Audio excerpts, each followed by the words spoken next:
Hello मेरे प्यारे दोस्तों, आपका स्वागत है हमारे YouTube channel math with KDS पर। अपने इस चैनल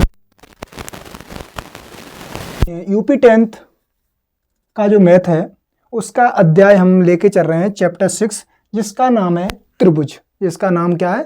त्रिभुज।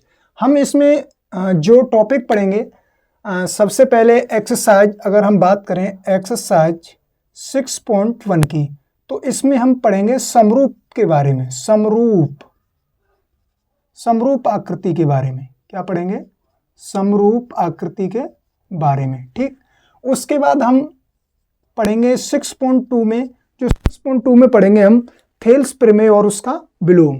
क्या पढ़ेंगे? थेल्स प्रमेय और उसका विलोम। थेल्स प्रमेय और उसका विलोम।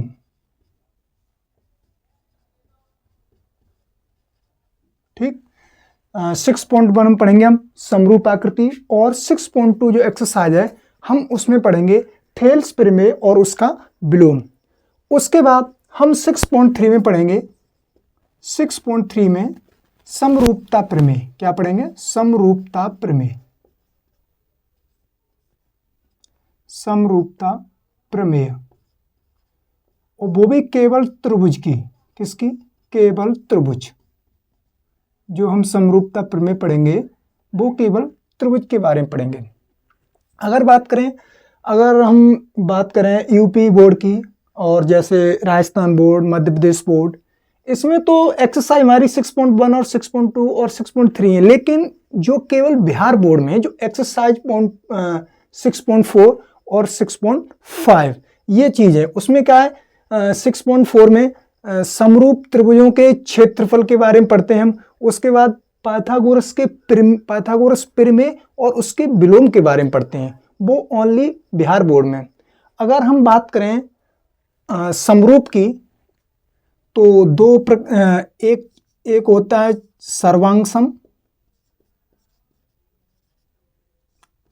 और दूसरा होता है समरूप। ठीक। अगर बात करें हम सर्वांग सम की, तो इसमें जो मेन फैक्ट है, इसमें जो फैक्ट है वो क्या कहता है कि इसमें आकार का समान होना व अमाप का भी समान होना। अमाप का भी समान होना। ठीक। और समरूप की कंडीशन क्या है? इसमें है आकार समान होना,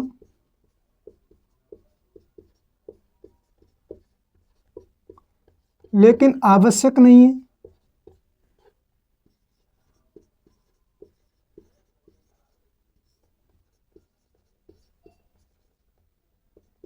कि अमाप भी समान हो।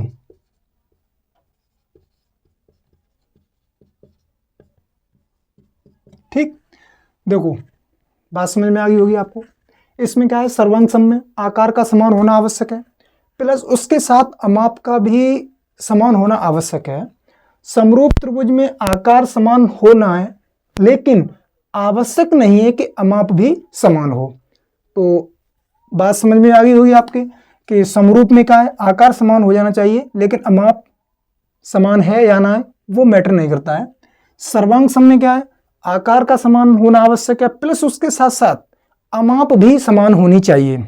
अगर हम बात करें, जैसे हमने एक सर्कल बना लिया, एक ये वृत्त है, ठीक, दूसरा वृत्त ये है, ठीक, तीसरा वृत्त ये है, ठीक, और चौथा वृत्त ये है। ठीक। अगर हम ये पहला वृत्त है, ये दूसरा है, ये तीसरा है, ये चौथा है।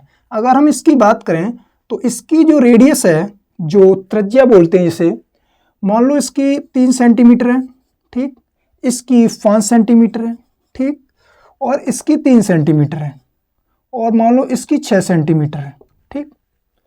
अगर आपसे कोई ये कहे कि बताओ इसमें समरूप आकृति कौन सी है और इसमें सर्वांग सम आकृति कौन सी है, हमने पढ़ा है कि समरूप आकृति की जो कंडीशन है वो कंडीशन ये कहती है कि आकार समान होना आकार समान हो, लेकिन आवश्यक नहीं है कि अमाप भी समान हो। समरूप में तो स्पष्ट है कि सीधी सी बात है, आकार समान होना चाहिए, अमाप उसकी क्या कहती है, उससे हमें कोई मैटर नहीं है। लेकिन सर्वांग सम में एक कंडीशन है, लेकिन बात मैं आपको बता दूं कि सर्वांग सम का हमारे त्रिभुज में कोई रोल नहीं है, लेकिन समरूप के साथ साथ इसके बारे में जान लेते हैं, बाई चांस ऑप्शन में अगर कोई चीज ऐसी आती है तो उसमें कोई प्रॉब्लम ना हो। सर्वांग सम की बात करें, आकार समान होता है व अमाप भी समान होती है। अब हमें पता चल रहा है कि अगर हम आकार की बात करें तो सारे वृत्तों का आकार तो सेम ही है ना, आकार में तो कोई हेरफेर नहीं है। लेकिन हाँ, एक चीज है, क्योंकि इसकी अमाप में थोड़ा डिफरेंस है, डिफरेंस ना लगभग अलग सी है। अगर इसकी बात करें माप की तो इसकी 3 सेंटीमीटर है और इसकी भी 3 सेंटीमीटर है, इसकी 5 सेंटीमीटर है और इसकी 6 सेंटीमीटर है। अगर हमसे कोई पूछे कि बताओ इसमें समरूप त्रिभुज कौन कौन से हैं, तो समरूप की बात करेंगे तो समरूप तो हमारे सारे वृत्त हो जाएंगे ना। समरूप तो सॉरी त्रिभुज बोल दिया मैंने, यहाँ पर वृत्त हैं, सर्कल हैं, तो समरूप तो सभी है ना। समरूप ये भी है, समरूप ये भी है, ये भी, यानी चारों जो चित्र हैं वो समरूप हैं। समरूप की बात करें हम तो समरूप तो हमारे 1 2 3 4 चारों चित्र हो जाएंगे। लेकिन अगर हम बात करें सर्वांग सम की बात करें तो देखो माप किस किस की समान है, तीसरे सर्कल की और पहले सर्कल की। तो सर्वांग सम जो आकृति होगी वो हमारी फर्स्ट और थर्ड होगी। तो सर्वांग सम की बात करें तो 1 3, ठीक है ना, समझ में आ रही है। अगर कोई प्रॉब्लम हो तो कमेंट करें, हम आपकी समस्या का समाधान करने की कोशिश करेंगे। अब आपको ये पता चल गया ना सर्वांग सम क्या है और समरूप क्या है, बस ये चीज़ ध्यान रखनी है। 1 नंबर में आएगा ऑप्शन में, ठीक, यानी जिसकी आकार अमाप दोनों समान है तो वो क्या हो जाएगा, सर्वांग सम। और समरूप में क्या है, आकार समान हो, उसकी अमाप से हमें कोई लेना देना नहीं है, ठीक। तो इतनी चीज समझ में आ गई होगी, यानी जिसकी अमाप भी समान है और आकार भी समान है वो सर्वांग सम आकृति हो जाएगी हमारी। और जो जिसकी अमाप से हमें कोई लेना देना नहीं है और अगर आकार समान है तो हमारा वो हो जाएगा क्या, समरूप आकृति, ठीक। यहां तक कोई प्रॉब्लम? Thank you. अब हम आगे बात करते हैं।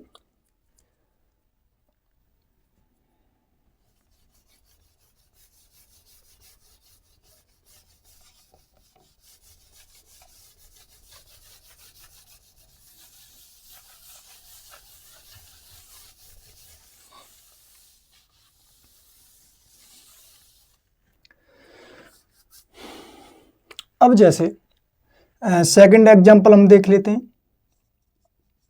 और एग्जांपल से हम समझते हैं।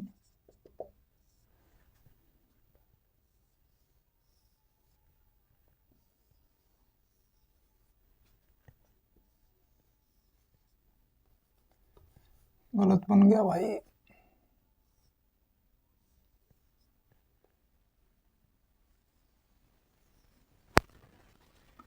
पहला, दूसरा, तीसरा, चौथा, ये हमने 4 वर्ग बनाए हैं।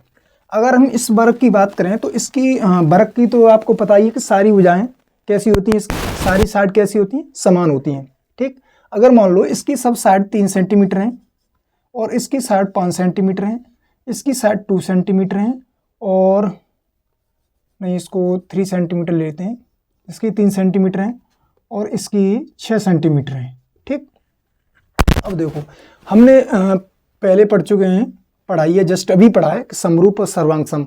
अगर आपसे कोई कहता है कि बताओ इसमें समरूप आकृतियां कौन सी हैं, समरूप वर्ग, अगर बात करें समरूप वर्ग कौन से हैं तो समरूप वर्ग के लिए हमें पता है।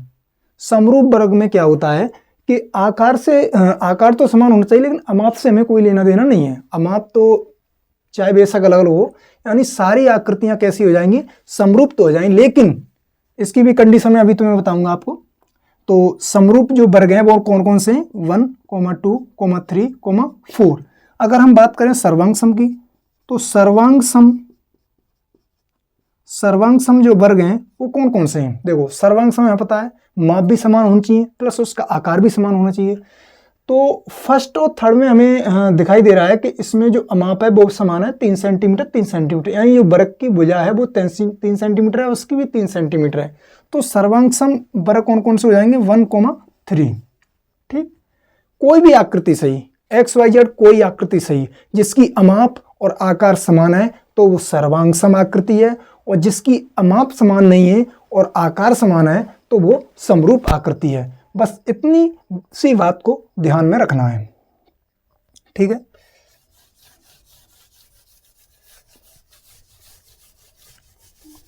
अब इसमें थोड़े फैक्ट हैं, फैक्ट दे रहे हैं, फैक्ट की बात करें। फैक्ट 1, ठीक, जो आकृति सर्वांग सम है, जो आकृति सर्वांग सम है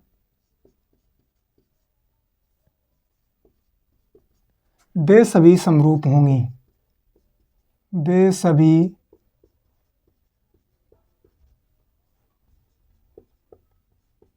समरूप होंगी।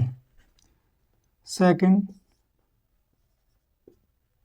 जो आकृति सर्वांग सम है वे सभी समरूप होंगी, लेकिन जो समरूप आकृति हैं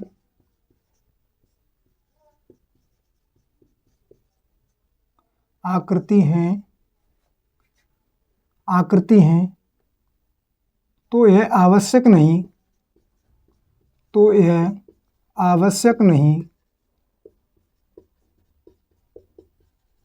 कि वे सर्वांग सम होंगी,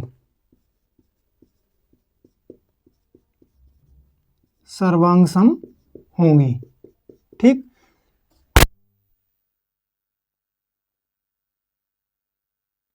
लेकिन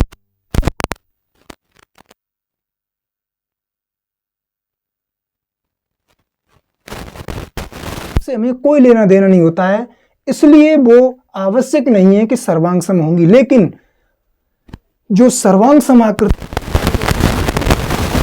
ठीक है, चलो आगे बढ़ते हैं, इसे हम बता रहे हैं।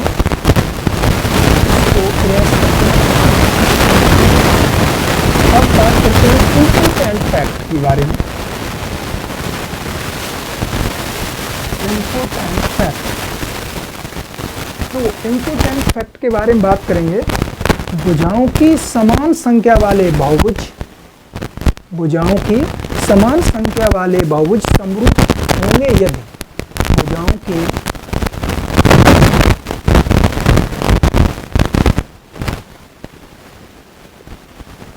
भुजाओं की समान संख्या वाले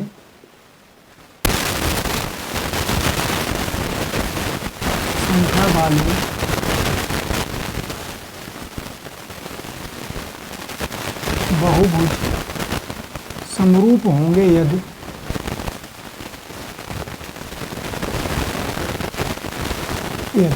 में बात करें, पहली कंडीशन क्या है? उनके संगत कोण कैसे हों? बराबर, तथा उनकी संगत भुजाओं का अनुपात या समानुपात कैसा हो? बराबर। यानी दो बहुभुज की बात कर रहे हैं, यानी भुजाओं की समान संख्या वाले दो बहुभुज समरूप होंगे यदि उनके संगत कोण कैसे हों? बराबर, तथा उनकी संगत भुजाओं का अनुपात या समानुपात कैसा होना चाहिए? बराबर। तो पहला है उनके सभी संगत कोण कैसे बराबर, उनके सभी संगत कोण बराबर हों, सभी संगत कोण बराबर हों, तथा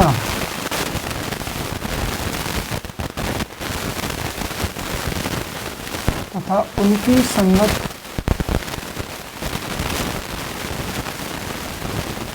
भुजाओं का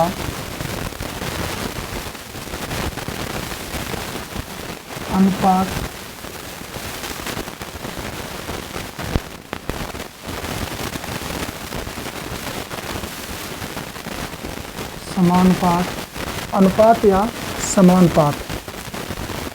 अनुपात या समानुपात में हों। अनुपात या समानुपात में हों, यानी भुजाओं की समान संख्या वाले दो बहुभुज समरूप होंगे यदि उनके सभी संगत कोण बराबर हों तथा उनकी संगत भुजाओं का अनुपात या समानुपात में हों। अनुपात या समानुपात में हों संगत भुजाएं। अगर हम बात करें, जैसे कोई हमने ये बना दिया बहुभुज ए बी सी और डी, ठीक, ऐसे नहीं तो थोड़ा चाहो तो इस चित्र को ऐसे कर सकते हैं, ऐसे करके ए बी सी और डी। अगर हम बात करें, मान लो हम सिर्फ मान रहे हैं, एक्चुअल में इसके बारे में हमें पता नहीं है कितने डिग्री का कोण है। मान लो ये 60 का है, ठीक, ये 70 का है, ये 85 का है और मानो ये 90 डिग्री का है, ठीक। ऐसे ही हमने दूसरा बना लिया है।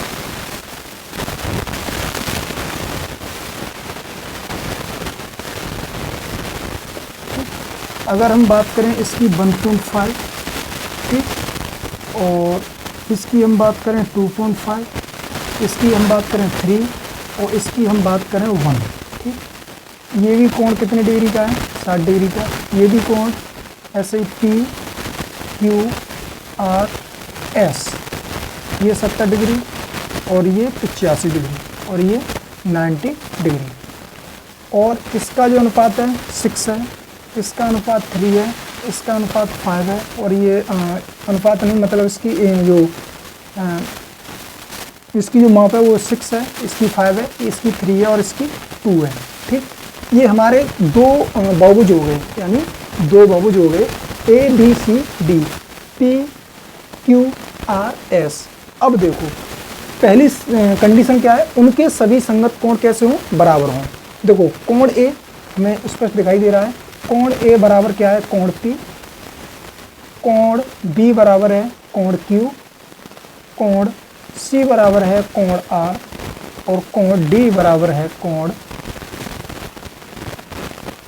पी क्यू आर एस, ठीक। तो कोण डी बराबर क्या है? कोण एस। सारे संगत कोण कैसे हैं? बराबर। अब बात करेंगे संगत भुजाओं का अनुपात, या तो अनुपात और समानुपात में हों संगत भुजाएं। अगर हम संगत भुजाओं की बात करते हैं तो इसमें देखो हमें पता है AC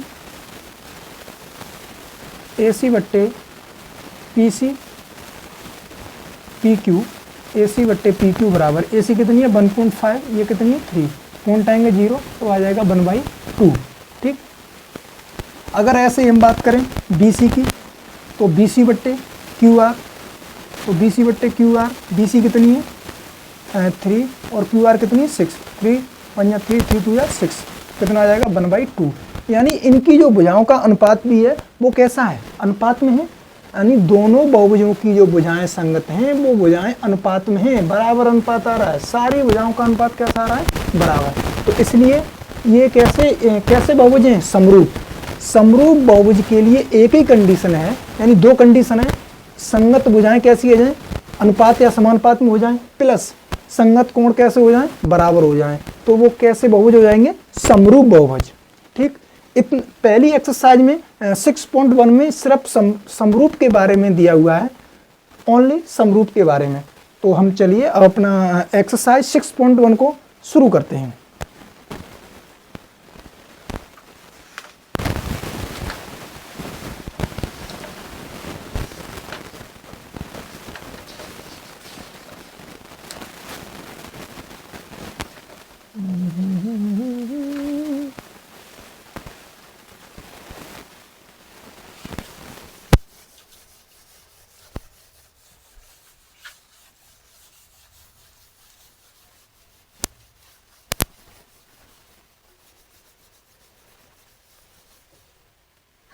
एक्सरसाइज करते हैं 6.1 शुरू। एक्सरसाइज 6.1 सभी पहला क्वेश्चन है इसमें, पहले का कोष्टक बनने यानी खाली जगह बनने, सभी वृत्त होते हैं। सभी वृत्त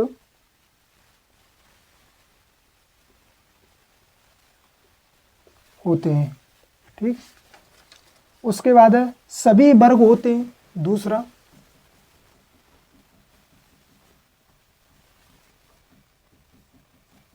सभी वर्ग होते हैं।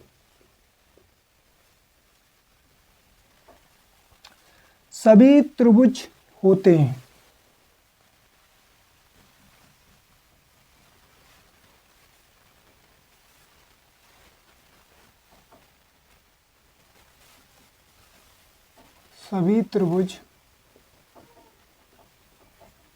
सभी त्रिभुज होते हैं।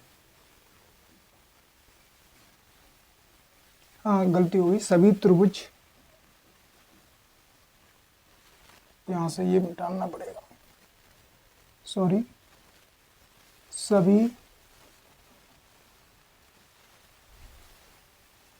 सभी त्रिभुज समरूप होते हैं।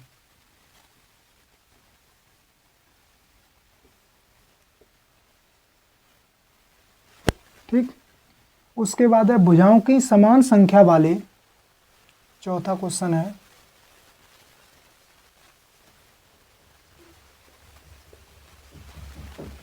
भुजाओं की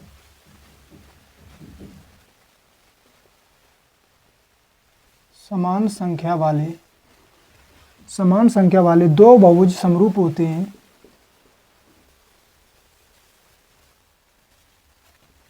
दो बहुभुज समरूप होते हैं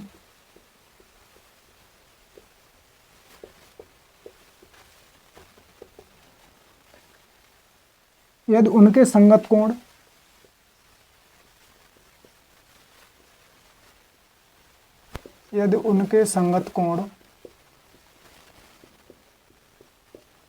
संगत कोण हों तथा उनकी संगत भुजाएं हों।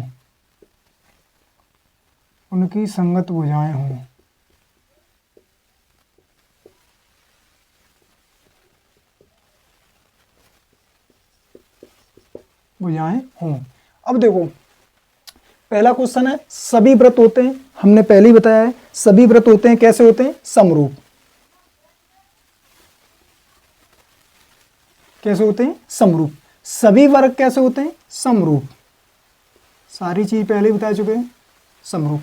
सभी त्रिभुज समरूप होते हैं। अगर हम बात करें समबाहु त्रिभुज की, तो क्या सभी समबाहु त्रिभुज समरूप होते हैं? नहीं, क्योंकि समबाहु त्रिभुज में सब भुजाएं कैसी होती हैं? अलग अलग। अगर दो समबाहु त्रिभुज हम बना देंगे उसकी, तो वो किस में आ जाएगा? समबाहु त्रिभुज। कैसे हो जाएंगे? समबाहु। कैसे? समबाहु।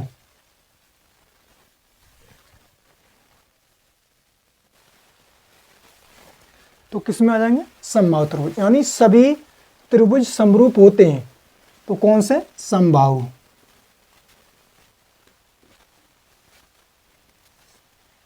अब चौथा क्वेश्चन है भुजाओं की समान संख्या वाले दो बहुभुज समरूप होते हैं यदि उनके संगत कोण कैसे हों? बराबर। ये कंडीशन हमने लिखा दी है। तथा उनकी संगत भुजाएं कैसी हों? समान अनुपात में हों।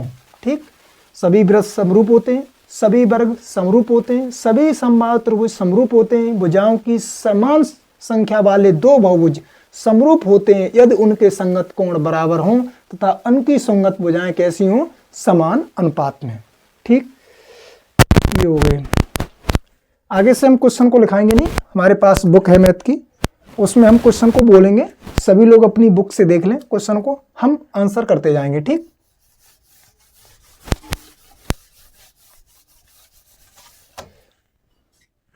अब देखो दूसरा क्वेश्चन है निम्नलिखित युग्म के दो भिन्न भिन्न उदाहरण दीजिए।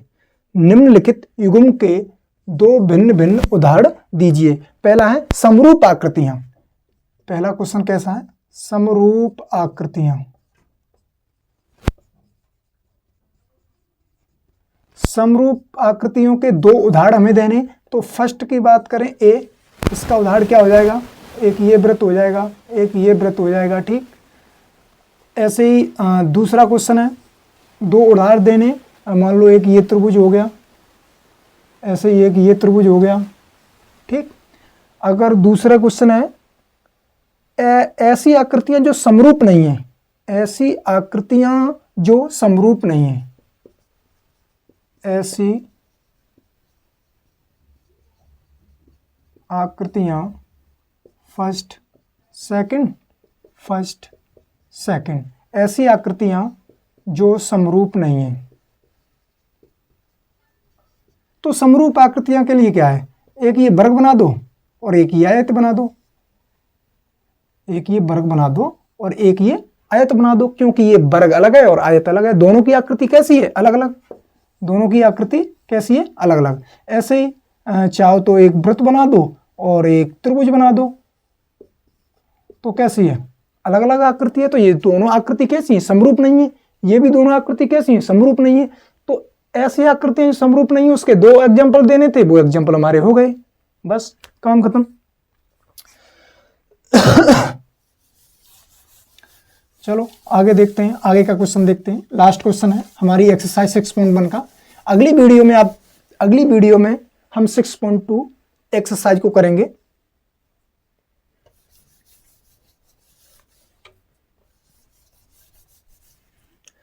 क्वेश्चन है 3, तीसरा क्वेश्चन कह रहा है बताइए कि निम्नलिखित चतुर्भुज समरूप हैं या नहीं। निम्नलिखित चतुर्भुज समरूप है या नहीं।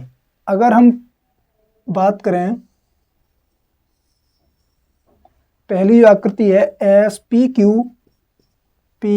क्यू आर एस, इसका जो कोण है 1.5 और ये है 1.5, ये है 1.5 और ये भी है 1.5 सेंटीमीटर में दे रखी है। ये भी सेंटीमीटर में, ये भी सेंटीमीटर में और ये भी सेंटीमीटर में। अगर हम दूसरी आकृति की बात करें तो दूसरी आकृति ये है, ठीक, और इसमें ए बी सी और डी। अगर इसकी बात करें तो ये 3 सेंटीमीटर है, ये भी 3 सेंटीमीटर है और ये भी 3 सेंटीमीटर है और ये भी 3 सेंटीमीटर है। अब देखो दोनों आकृतियों की बात करें तो ये वर्ग है, क्योंकि इसकी सारी भुजाएं कैसी हैं, समान। और वर्ग के जो कोण होते हैं वो कितने डिग्री के होते हैं, 90 डिग्री के। तो हमें एक चीज तो दिखाई दे रही है, अगर इसकी हम भुजाओं के अनुपात की बात करें तो पी क्यू बट्टे, अगर ए बी की हम बात करेंगे तो पी क्यू 1.5 है, तो ये 3 हो जाएगा, काटेंगे तो 1/2। ऐसे ही हम बात करें बी सी क्यू आर के, तो क्यू आर बट्टे बी सी, तो बराबर का हो जाएगा 1.5/3, तो ये भी कितना आएगा 1/2। अगर हम बात करें आर एस की, आर एस बट्टे सी डी, तो ये भी कितनी है 1.5/3, तो ये कितनी हो जाएगी 1/2। अगर हम बात करें एस पी की, एस पी बट्टे ए डी, तो ये भी 1.5/3 बराबर 1/2। इसकी संगत भुजाओं का अनुपात या समानुपात तो बराबर है, लेकिन किंतु अगर हम बात करें संगत कोण की, किसकी बात करें, संगत कोण, तो संगत कोण की अगर बात करेंगे तो कोण P बराबर क्या कोण A है, नहीं है, तो कोण P is not equal to कोण A। अगर बात करें हम कोण Q की तो इज नॉट इक्वल टू कोण B। अगर बात करें हम कोण R की तो इज नॉट इक्वल टू कोण C। अगर कोण बात करें S की is not equal to D। यानी इसकी संगत भुजाओं का अनुपात तो सही है, समानुपात में है, लेकिन उनके संगत कोण बराबर नहीं है, इसलिए ये समरूप आकृतियां नहीं है। आज का हमारा ये लास्ट क्वेश्चन था। हमारी चैप्टर 6 के त्रिभुज चैप्टर के 6.1 प्रश्नावली यानी एक्सरसाइज पूरी तरह से खत्म हो चुकी है। हमने क्या क्या बताया, समरूप और सर्वांग सम के बारे में बताया। 2 बहुभुज समरूप कब होते हैं उसकी हमने दोनों कंडीशन बताई, यानी उनके संगत कोण कैसे हो जाएं बराबर, तथा उनकी संगत भुजाओं का अनुपात या समानुपात में हो, उनकी जो संगत भुजाएं हैं अनुपात या समानुपात में हो। हमने समरूप के बारे में बताया। समरूप क्या होता है, आकार समान हो लेकिन अमाप का समान होना आवश्यक नहीं है। हमने सर्वांग सम के सर्वांग सम आकृति के बारे में बताया। इसमें क्या था कि इसमें आकार के साथ साथ अमाप का भी समान होना आवश्यक था।